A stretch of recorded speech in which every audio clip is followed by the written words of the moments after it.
मेरा नाम रौनक है और मैं अलीगढ़ से हूँ। मेरी उम्र 20 वर्ष है। मैंने अपनी पोस्ट ग्रेजुएशन के लिए कॉलेज में एडमिशन लिया।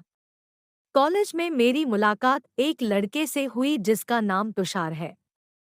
पढ़ाई की वजह से तुषार मेरा अच्छा दोस्त बन गया और मैं उसके घर भी जाने लगा। वह मुझसे 1 साल छोटा है लेकिन हम अच्छे दोस्त हैं। तुषार के घर में उसकी 2 बहनें और मम्मी पापा है। उसकी छोटी बहन का नाम रिया है, जो बहुत ही खूबसूरत है, जिसे देख के किसी भी लड़के का हथियार खड़ा हो जाए। उसकी उम्र 19 वर्ष है, वो अभी ग्रेजुएशन में आई है। कॉलेज बंद होने की वजह से उसकी पढ़ाई में दिक्कत आने लगी तो तुषार ने एक दिन मुझसे कहा कि मैं उसे पढ़ाई में हेल्प कर दूं।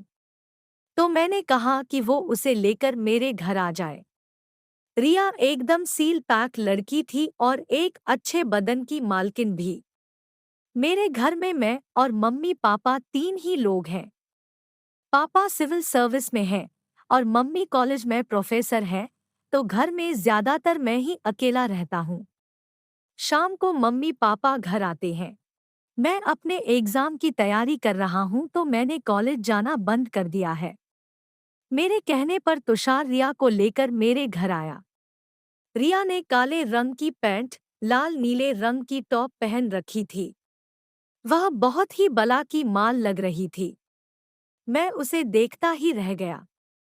मैंने आंटी को बुलाकर कॉफी बनवाई। आंटी हमारे घर की नौकरानी है। सुबह और शाम को घर का काम करने आती है। हम तीनों बात करने लगे। थोड़ी ही देर में आंटी कॉफी लेकर आ गई। मैंने उन दोनों को कॉफी सर्व की और खुद भी ली। फिर हम बात करने लगे। मैंने उसे उसकी पढ़ाई के बारे में पूछा और उसने भी मुझसे काफी कुछ पूछा।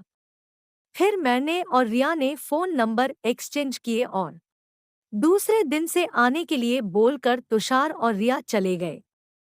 यह सोचकर मेरे मन में लड्डू फूटने लगे कि कल से रिया रोज मेरे पास आए। मैंने बाथरूम में जाकर उसके नाम की मुट्ठ मारी। मुझे दूसरे दिन का इंतजार था। दूसरे दिन से रिया स्कूटी से आने लगी और मेरा प्लान उसे पटा के चोदना था।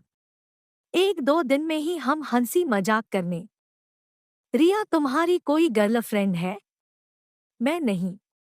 रिया सच में नहीं है कि मुझे बताना नहीं चाहते? मैं सच्ची में नहीं है।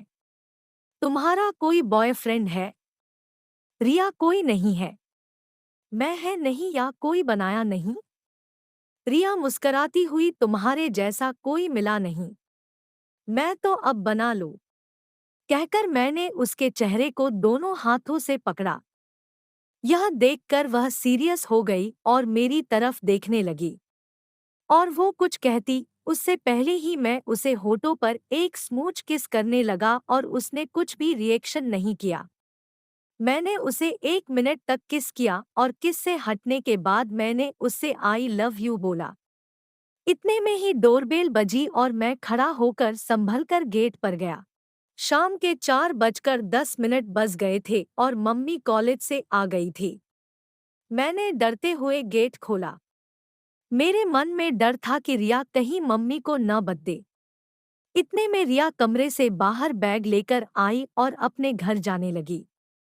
और मैं डर से कांप रहा था, मेरे पेट में पानी हो गया। इतने में मम्मी ने रिया से पूछा बेटे कैसी हो? और पढ़ाई कैसी चल रही है? रिया ने हाँ में सिर हिलाया और धीरे से ठीक कहकर चली गई।